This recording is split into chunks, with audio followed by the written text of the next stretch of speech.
उत्तराखंड में सरकार का लाया हुआ संशोधित भू कानून विधेयक अब कानून की शक्ल ले चुका है। राज्यपाल से संशोधित विधेयक को मिली मंजूरी के बाद बाहरी लोगों के लिए उत्तराखंड के 11 जिलों में अब जमीन खरीदना और उसे बेचने के नियम जो हैं वो पूरी तरह से बदल गए हैं। ये रिपोर्ट देखिए।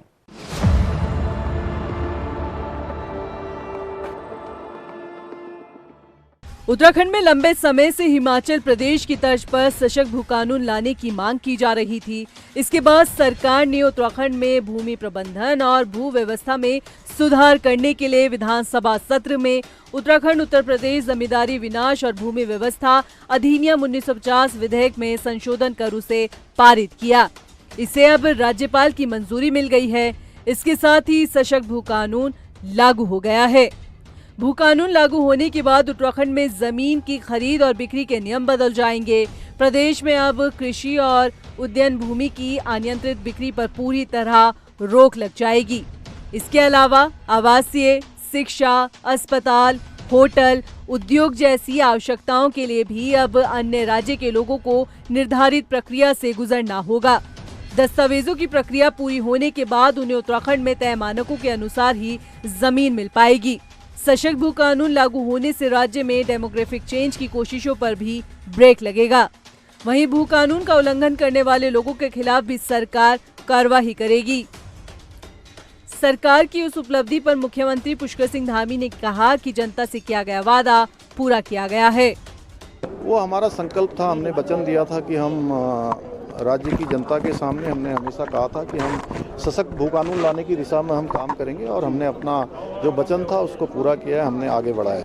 वहीं मूल निवास भू कानून समन्वय संघर्ष समिति और मुख्य विपक्षी दल कांग्रेस इसे कमजोर कानून बता रहे हैं।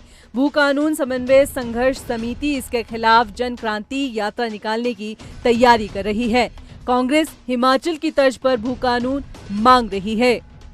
जिस भू कानून की मांग कांग्रेस पार्टी, राज्य के आंदोलनकारी संगठन और आम जनता कर रही थी, वो भू कानून तो कहीं दूर दूर तक भी नजर नहीं आ रहा है। आपने कहीं सुना कि एक राज्य में दो भू कानून हो, 11 जिलों में अलग कानून होगा और मैदान के जनपदों में अलग कानून होगा। तो ये निश्चित तौर पर भू कानून जो लाया गया है ये भू माफियाओं के हित के लिए लाया गया और चोर दरवाजे से जो है भू माफियाओं को ही इसका लाभ होने जा रहा है। साथियों, मुख्यमंत्री पुष्कर सिंह धामी जी ने राज्यपाल के माध्यम से एक बार फिर उत्तराखंड में एक कमजोर भू कानून लागू कर दिया गया है। और जहां एक और उत्तराखंड की जनता बड़ी संख्या में सड़कों पे थी और मजबूत भू कानून की मांग कर रही थी, मूल निवास की मांग कर रही थी, परंतु उत्तराखंड को एक कमजोर भू कानून दे दिया गया है। माफियाओं को जमीन बेचने का भू कानून दे दिया गया है। लगातार हम ये देख रहे हैं कि उत्तराखंड की सरकार इस मुद्दे पे गंभीर नहीं है, लोगों को बरगला रही है और इस बार फिर से उत्तराखंड की जनता को गुमराह किया जा रहा है।